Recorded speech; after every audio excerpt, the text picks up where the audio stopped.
ಕೊಪ್ಪಳ ಜಿಲ್ಲೆಯ ಪ್ರಸಿದ್ಧ ಧಾರ್ಮಿಕ ಕ್ಷೇತ್ರಗಳಲ್ಲಿ ಒಂದಾದ ಗವಿಸಿದ್ದೇಶ್ವರ ಮಠದಲ್ಲಿ ಜಾತ್ರಾ ಮಹೋತ್ಸವ ಅತ್ಯಂತ ವಿಜೃಂಭಣೆಯಿಂದ ನೆರವೇರಿತು. ಕೊಪ್ಪಳ ತಾಲೂಕಿನಲ್ಲಿರುವ ಈ ಮಠವು ಕುಂಭಮೇಳದಷ್ಟೇ ಪ್ರಸಿದ್ಧಿಯನ್ನ ಪಡೆದಿದೆ ಎಂದರೆ ತಪ್ಪಾಗಲಾರದು. ಇದೇ 5ನೇ ತಾರೀಕು ರಥೋತ್ಸವವು ಅತ್ಯಂತ ವೈಭವದಿಂದ ಜರುಗಿತು. ಸಾವಿರಾರು ಭಕ್ತರು ರಥವನ್ನ ಎಳೆಯುವ ಮೂಲಕ ಪುಣ್ಯ ಕಟ್ಟಿಕೊಂಡಿದ್ದಾರೆ. ಚಿನ್ನದ ಗವಿಸಿದ್ದೇಶ್ವರ ದರ್ಶನ ಪಡೆಯಲು ಇಲ್ಲಿಯವರೆಗೂ ಸಹ ಭಕ್ತಸಾಗರ ನಿರಂತರವಾಗಿ ಹರಿದು ಬರುತ್ತಿದೆ. ಅಭಿನವ ಗವಿಸಿದ್ದೇಶ್ವರ ಮಹಾಸ್ವಾಮಿಗಳ ದಿವ್ಯ ಸಾನ್ನಿಧ್ಯದಲ್ಲಿ ಭಕ್ತರು ವಿಶೇಷ ಪೂಜೆ ಸಲ್ಲಿಸುತ್ತಿದ್ದಾರೆ. ಜಾತ್ರೆಯಲ್ಲಿ ಆಗಮಿಸುವ ಭಕ್ತರೆಲ್ಲರಿಗೂ ಪ್ರಸಾದ ವಿನಿಯೋಗ ವ್ಯವಸ್ಥೆ ಮಾಡಲಾಗಿತ್ತು. ಭಕ್ತರಿಂದಲೇ ಪ್ರಸಾದ ವಿತರಣೆ ನಡೆಸಲಾಯಿತು. ರೊಟ್ಟಿ, ವಿವಿಧ ಬಗೆಯ ಪಲ್ಯಗಳು ಮತ್ತು ಸಿಹಿ ತಿನಿಸುಗಳನ್ನು ಒಳಗೊಂಡಿರುವ ಇಂದು ಕನಿಷ್ಠ 1 ತಿಂಗಳವರೆಗೂ ನಡೆಯಲಿದ್ದು ಕೊಪ್ಪಳದಾದ್ಯಂತ ಭಕ್ತಿಪೂರ್ವಕ ವಾತಾವರಣ ನೆಲೆಸಿದೆ.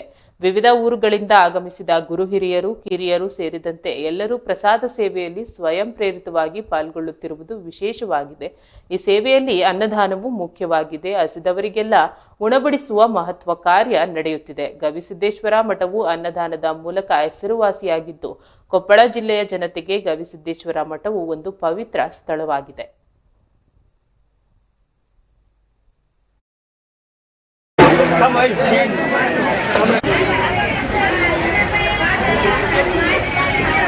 ಸರ್, ತಾವು ಎಲ್ಲಿಂದ ಬಂದಿದ್ದೀರಾ? ಈಗ ಗವಿಸಿದ್ದೇಶ್ವರನ ಜಾತ್ರಾ ಮಹೋತ್ಸವ ಕುಂಭಮೇಳವೆಂದು ಹೆಸರಾಗಿದೆ. ಇಲ್ಲಿ ಬರ್ತಕ್ಕಂಥ ಭಕ್ತರು ಎಷ್ಟು ಜನ ಇಲ್ಲಿ ಪ್ರಸಾದ ತಿಂತಾರೆ? ಇವತ್ತಿಗೆ 14 ದಿನ ಆಯಿತು. ಇನ್ನೂ ಎಷ್ಟು ಮಟ್ಟಿಗೆ ಜನ ಬರ್ತಾ ಇದ್ದಾರೆ ಅಂತ, ಭಕ್ತರು ಬರ್ತಾ ಇದ್ದಾರೆ ಅಂತ ತಿಳಿಸ್ಬೋದಾ? ಅವಶ್ಯವಾಗಿ. ಇದು ಸುಮಾರು ನಾವು ನೋಡೋ ಕಡೆ ಸುಮಾರು ಒಂದು 50 ವರ್ಷದಿಂದ ನಮ್ಮ ಬಾಲ್ಯದಿಂದ ಹೇಳ್ತೀನಿ, ಅದು ಪ್ರತಿ ವರ್ಷಕ್ಕೊಮ್ಮೆ ಹೆಚ್ಚಾಗ್ತಾ ಇದೆ. ಇತ್ತಿತ್ತಲಾಗಿ ಈ ನಮ್ಮ ಶ್ರೀಗಳು ಬಂದ ಮೇಲೆ ಅತಿ ಹೆಚ್ಚಿನ ಸಂಖ್ಯೆಯಲ್ಲಿ ಜನ ಕೂಡ್ತಾ ಇದ್ದಾರೆ. ಪ್ರತಿ ವರ್ಷಕ್ಕಿಂತ 1 ಲಕ್ಷ ಜನ ಹೆಚ್ಚಾಗ್ತಾ ಇದೆ. ಆಮೇಲೆ ನಾವಿಲ್ಲಿ ಬಂದವ್ರು ತಕ್ಕಂಥವ್ರು ಹಿರಿಯ ನಾಗರಿಕರ ಸೇವಾ ಕೇಂದ್ರದಿಂದ ಇಲ್ಲಿ ಬಂದಿದ್ದೀವಿ. ನಾವೆಲ್ಲರೂ ಒಂದು ಉದ್ದೇಶ ಏನಪ್ಪ ಅಂದ್ರೆ, ರೀತಿಯಾಗಿ ನಮ್ಮಲ್ಲಿ ಕರ್ನಾಟಕದಲ್ಲಿರ್ತಕ್ಕಂಥ ಅದೆಷ್ಟೋ ಜನ ವಿದೇಶದಲ್ಲಿ ಕೂಡ ಇದ್ದಾರೆ. ಅವರು ಕೂಡ ಅಷ್ಟೇ ಆಕರ್ಷಿತವಾಗಿ ಅದನ್ನ ಇದ್ದಾರೆ,